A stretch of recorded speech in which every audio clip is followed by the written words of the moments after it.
بسم اللہ الرحمن الرحیم۔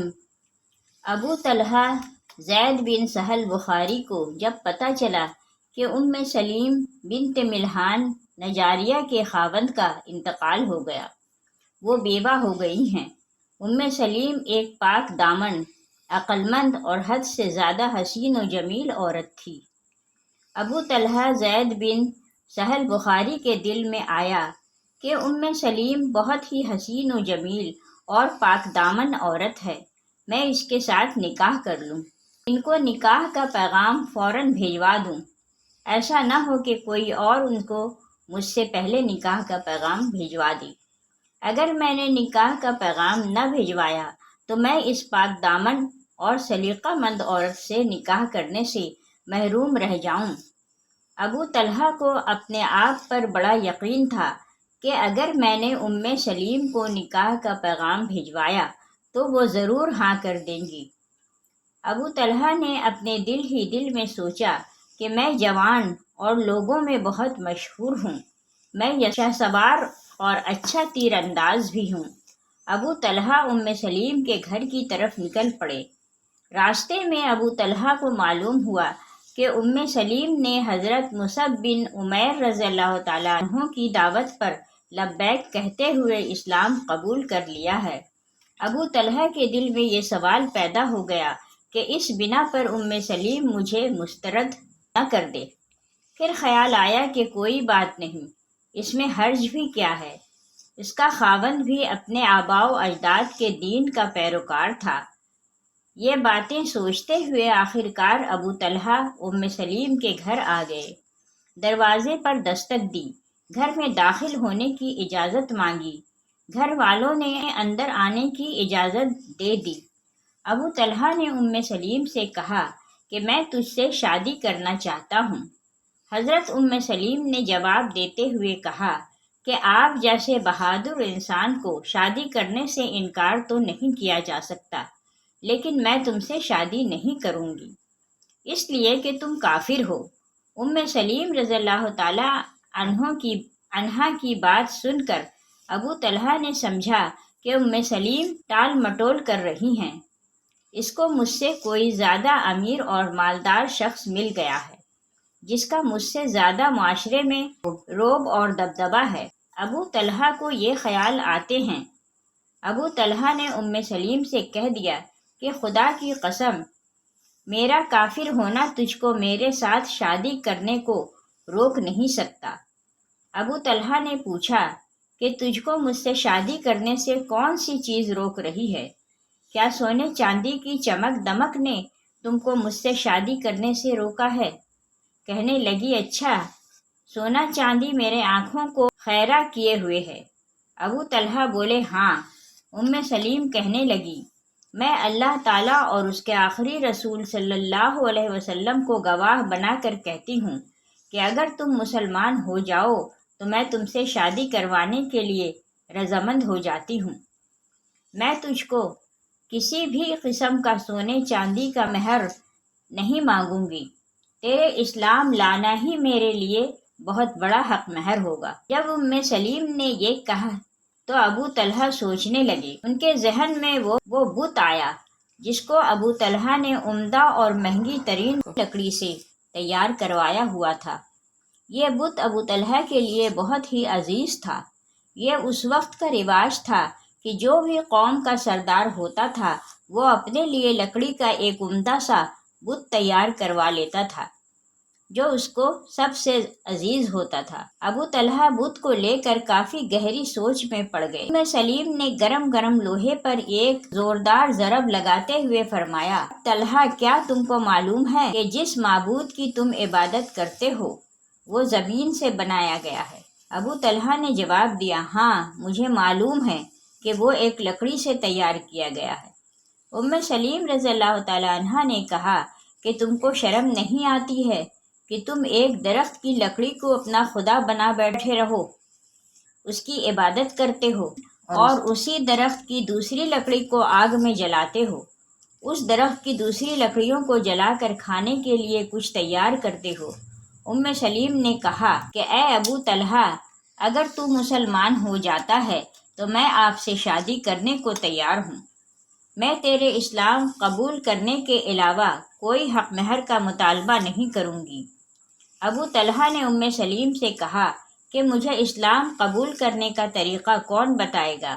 ام سلیم کہنے لگی، میں کہ دائرہ اسلام میں داخل ہونے کا طریقہ میں بتاؤں گی۔ ابو طلحہ نے کہا کہ وہ کیسے؟ ام سلیم رضی اللہ تعالی عنہا نے کہا کہ پہلے تم کلمہ پڑھنا، پھر گھر جا کر اپنے لکڑی کے بت کو ٹکڑے ٹکڑے کر دینا۔ ام سلیم کی زبان سے سن کر ابو طلحہ بلند آواز سے پڑھنے لگے کہ اللہ تعالیٰ کے سوا کوئی عبادت کے لائق نہیں ہے۔ میں گواہی دیتا ہوں کہ حضرت محمد صلی اللہ علیہ وسلم اللہ تعالیٰ کے آخری نبی صلی اللہ علیہ وسلم ہیں۔ جب ابو طلحہ مسلمان ہو گئے تو ام سلیم نے ابو طلحہ سے شادی کر لی۔ مسلمان باتیں کیا کرتے تھے کہ ہم نے ام سلیم سے بہتر حق مہر کسی کا نہیں دیکھا۔ ام سلیم نے اپنا مہر اسلام ہی کو چن لیا۔ اس دن کے بعد ابو طلحہ مسلمان ہو گئے، ساری زندگی مسلمانوں کی بھلائی پر صرف کرنے لگے۔ ابو طلحہ اور ان کی بیوی ام سلیم ان 70 خوش نصیب مسلمانوں میں شامل گئے تھے جن کو حضرت محمد صلی اللہ علیہ وسلم کے ہاتھ پر بیعت عقبہ کرنے کا شرف حاصل ہوا تھا۔ ابو طلحہ ان 12 نقیبوں میں شامل تھے جن کو حضرت محمد صلی اللہ علیہ وسلم نے یثرب میں آباد مسلمانوں کی حفاظت، دیکھ بھال اور خدمت کے لیے خلیفہ مقرر کیا گیا تھا۔ حضرت ابو طلحہ حضرت محمد صلی اللہ علیہ وآلہ وسلم کے ساتھ بہت سے غزوات میں شریک ہوئے۔ انہوں نے بھی حضرت محمد صلی اللہ علیہ وسلم کے ساتھ بہت سی مشکلات کا سامنا کیا، لیکن ان کو سب سے بڑی آزمائش غزوہ احد میں پیش آئی۔ حضرت ابو طلحہ حضرت محمد صلی اللہ علیہ وسلم کی محبت میں دیوانے ہو چکے تھے۔ ابو طلحہ کا ہر وقت یہی دل کرتا رہتا تھا کہ میں حضرت محمد صلی اللہ علیہ وسلم کو دیکھتا ہی رہوں، ان کے سامنے بیٹھ کر ان کی باتیں سنتا ہی رہوں۔ حضرت ابو طلحہ جب بھی فارغ ہوتے تھے تو حضرت محمد صلی اللہ علیہ وسلم کے پاس چلے جاتے تھے۔ حضرت محمد صلی اللہ علیہ وسلم کو پیار بھرے الفاظ میں یوں فرمایا کرتے تھے کہ اے اللہ کے رسول صلی اللہ علیہ وسلم، پیار بھرے الفاظ میں یوں فرمایا کرتے تھے کہ اے اللہ کے رسول صلی اللہ علیہ وسلم، میری جان و مال اور عزت آپ صلی اللہ علیہ وسلم پر قربان ہو۔ جنگ احد میں ایک ایسا مقام آیا کہ حضرت محمد صلی اللہ علیہ وسلم اپنے اصحابہ سے تنہا ہو گئے۔ مشرکین نے حضرت محمد صلی اللہ علیہ وسلم کو ہر طرف سے گھیر لیا اور حضرت محمد صلی اللہ علیہ وسلم پر حملہ کر دیا۔ مشرکین نے آپ صلی اللہ علیہ وسلم کے 2 دانت شہید کر دیے، چہرہ مبارک اور ہونٹ زخمی ہو گئے، چہرے مبارک سے خون بہنے لگا۔ مشرکین نے افواہ پھیلا دی کہ حضرت محمد صلی اللہ علیہ وسلم شہید ہو گئے ہیں۔ مسلمانوں نے جب یہ خبر سنی ان کے حوصلے پست ہو گئے، مسلمانوں میں بھگدڑ مچ گئی۔ اس موقع پر چند صحابہ حضرت محمد صلی اللہ علیہ وسلم کے ساتھ جمع مشرکین کا مقابلہ کرتے رہے۔ ان صحابہ میں سر فہرست حضرت ابو طلحہ مشرکین سے جنگ کر رہے تھے۔ اس موقع پر حضرت ابو طلحہ رضی اللہ تعالی عنہ نبی اکرم صلی اللہ علیہ وسلم کی ڈھال بن کر چٹان کی طرح جمے رہے۔ اس کے بعد ابو طلحہ رضی اللہ تعالی عنہ نے اپنی تیر کمان سنبھالی اور مشرکین کی لاشوں کے ڈھیر لگا دیے۔ حضرت محمد صلی اللہ علیہ وسلم ابو طلحہ کے پیچھے ایڑیاں اٹھا کر ہر تیر کا نشانہ دیکھنے لگے۔ ابو طلحہ رضی اللہ تعالی عنہ نے عرض کی، یا رسول اللہ صلی اللہ علیہ وسلم، میرا تن من، میرا مال، میری جان آپ صلی اللہ علیہ وسلم پر قربان ہو۔ میرے جسم کا ایک ایک حصہ آپ صلی اللہ علیہ وسلم پر نثار ہو۔ آپ صلی اللہ علیہ وسلم دشمن کی طرف اس طرح سے نہ دیکھیں، خطرہ ہے کہ مشرکین آپ کو کوئی نقصان نہ پہنچا دیں۔ حضرت ابو طلحہ کافی دیر تک حضرت محمد صلی اللہ علیہ وسلم کا دفاع کرتے رہے۔ یہاں تک کہ 3 کمانیں ٹوٹ گئیں۔ مشرکین کی لاشوں کے ڈھیر نظر آنے لگے۔ پھر جنگ ختم ہو گئی۔ اس موقع پر جس طرح ابو طلحہ اللہ تعالیٰ کی راہ میں جان قربان کرنے پر سخی تھے، اسی طرح اللہ تعالیٰ کی راہ میں مال و دولت خرچ کرنے میں سخاوت کیا کرتے تھے۔ حضرت ابو طلحہ کا مدینے میں ایک بہت ہی عمدہ کھجور اور انگور کا باغ تھا، جس کی مثال نہیں ملتی تھی۔ ان کے پھل بہت ہی مزیدار ہوا کرتے تھے۔ ایک دن حضرت ابو طلحہ رضی اللہ تعالیٰ عنہ اپنے باغ میں ایک سایہ دار درخت کے نیچے نماز ادا کر رہے تھے کہ ایک سبز چونچ اور گلابی پاؤں والا پیارا سا پرندہ اس درخت کی شاخوں میں بیٹھ کر اپنی سریلی آواز سے گیت گانے لگا۔ جب اس کی آواز حضرت ابو طلحہ کے کان میں پڑی تو حضرت ابو طلحہ کی توجہ نماز سے ہٹ گئی کہ کتنی رکعت ادا کر چکا ہوں، کچھ یاد نہیں کہ میں نے کتنی رکعت ادا کر لی ہے اور کتنی باقی رہ گئی ہے۔ نماز سے فارغ ہو کر سیدھے حضرت محمد صلی اللہ علیہ وسلم کی بارگاہ میں حاضر ہو کر سارا ماجرا سنا دیا کہ میں باغ میں نماز ادا کر رہا تھا کہ ایک خوبصورت پرندہ آیا۔ اس کی اتنی خوبصورت آواز تھی کہ میں اپنی نماز کی رکعت ہی بھول گیا۔ حضرت ابو طلحہ نے عرض کی، اے اللہ کے نبی صلی اللہ علیہ وسلم، گواہ رہیے گا کہ میں نے اپنا سب سے پیارا باغ اللہ تعالیٰ کی راہ میں وقف کر دیا ہے۔ آپ صلی اللہ علیہ وسلم جہاں چاہیں اس باغ کو وقف کر دیں۔ حضرت ابو طلحہ نے ایک مجاہد کی طرح ساری زندگی گزاری۔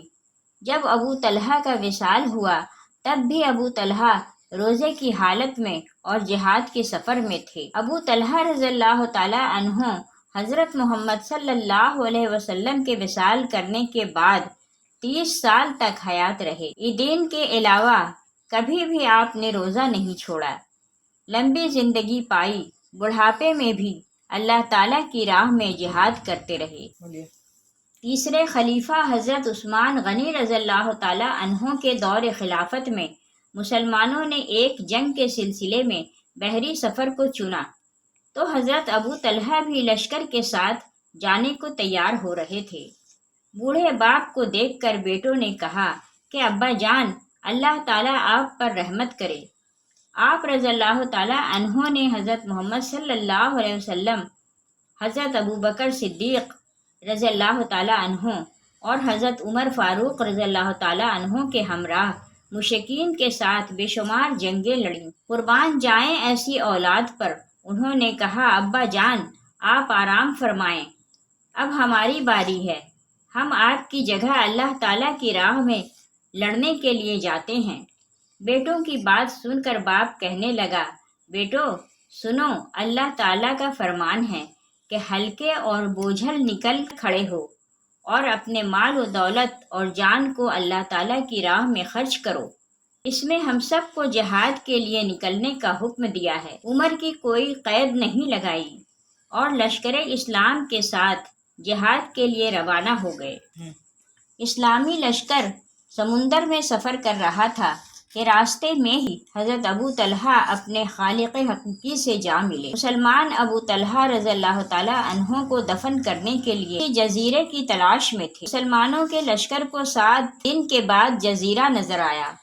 7 دن کے بعد بھی حضرت ابو طلحہ کی نعش مبارک ایسی تھی کہ جیسے ابھی سو رہے۔ سمندر کے دامن میں اہل خانہ اور وطن سے دور، خاندان اور گھر سے دور حضرت ابو طلحہ رضی اللہ تعالیٰ عنہ کو دفنایا گیا۔ یہ دوری حضرت ابو طلحہ کو کوئی نقصان نہ دے گی کیونکہ یہ اللہ تعالیٰ کے بہت ہی قریب ہیں۔ اللہ تعالیٰ ان پر اپنی رحمتوں کی برسات عطا فرمائے، آمین۔